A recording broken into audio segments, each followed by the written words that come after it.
আসসালামু আলাইকুম। বহু বছর পর নিয়ে আসলাম আবার আরেকটি ব্লগ। আসলে এতটা অলস হয়ে গেছে কি বলবো, অনেকগুলোই ব্লগ জমে আছে কিন্তু এডিট করব করে আর দেওয়া হচ্ছিল না। যাই হোক, এটা ছিল আমার একটা ব্লগ। তো এই তো ইয়ানার আব্বু রাতের বেলা সবজি নিয়ে আসছিল, ওইগুলো আমি গুছাচ্ছিলাম, এক এক করে সব কিছু বের করে গুছিয়ে রাখতেছিলাম আর কি ফ্রিজে। আর মানে সবজি দেখা যায় আমার অল্প অল্প করে নিয়ে আসি, আমাদের কিছুদিন চলে যায়, কারণ দুইজন মানুষ এত সবজি খাওয়া হয় না। যাই হোক, এটা ছিল পরদিন সকালবেলা। আবার আমি এই তো এখন রান্না যা করব তাই আমি বের করে তাড়াতাড়ি কুটে বেছে নিচ্ছিলাম। তো আজকে রান্না করব বেগুন, পটল, আলু দিয়ে শুটকি রান্না করব। আর ওই যে এটা কী বলে, চিচিঙ্গা না কি চিঙ্গা জানি না, আমি সত্যি অনেক সবজির নাম আমি বলতে পারবো না।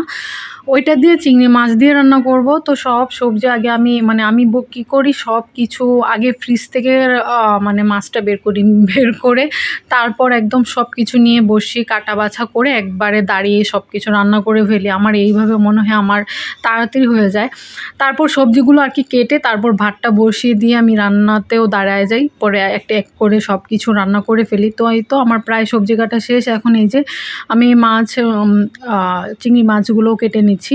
তো এইগুলা চিংড়ির থেকে না আমার দেশি চিংড়িটা খুব বেশি ভালো লাগে, কিন্তু যেহেতু চট্টগ্রাম এখানে পাওয়াই যায় না ওই চিংড়ি, এখানে সব সমুদ্রের চিংড়ি পাওয়া যায়। যাই হোক, আমি এগুলো এই যে এখন চলে আসলাম, এখন সব কিছু সব কিছু ধুয়ে পরিষ্কার করে তারপর রান্নাবান্না শুরু করে দিব। তো এটা আমি একদমই প্রথম রেসিপিটাও করব, আর এটা অনেক আগে আমি একটা ছোট ভিডিও রিল দিয়েছিলাম। তারপর এখন আর কি আমি ব্লগ দিচ্ছি, যারা এই রিল দেখেছে জানে এটা কত আগের ব্লগ।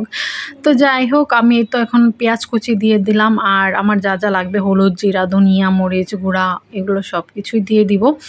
আর একটু মনে হয় আদা রসুনের হালকা একটু দিয়েছি, আর এই তো লবণ দিয়ে এখন এটাকে ভালোভাবে কষিয়ে নিব।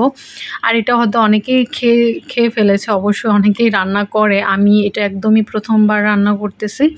আমার কখনোই আগে এভাবে খাওয়া হয়নি চিংড়ি মাছ এই সবজি দিয়ে আর কি।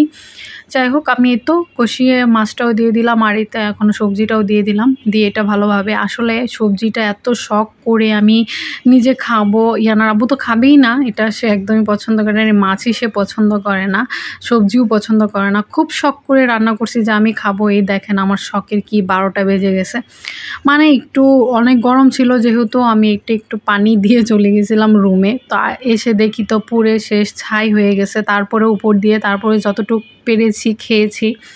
আমার কাছে ভীষণ মজা লাগছে তরকারিটা, কিন্তু এই যে পুড়ে গেল, পুড়ে একদম সর্বনাশ করে দিল আমার।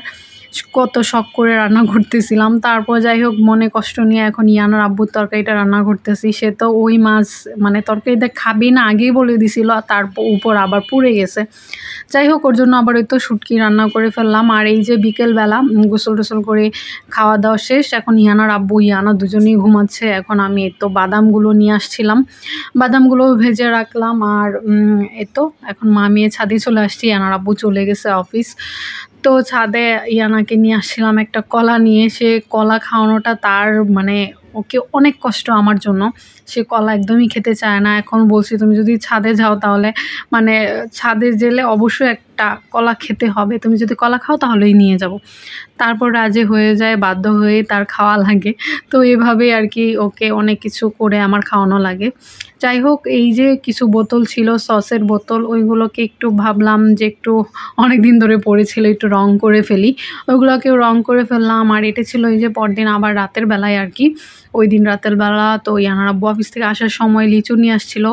এটা দ্বিতীয়বার, এর আগে অর্ধেক নিয়ে আসছিল আর কি, ওইটা খাওয়া শেষ। তারপর দেখলাম যে না ভালো, ওইগুলোর মধ্যে পোকা ছিল না, তারপর আবার নিয়ে আসছে।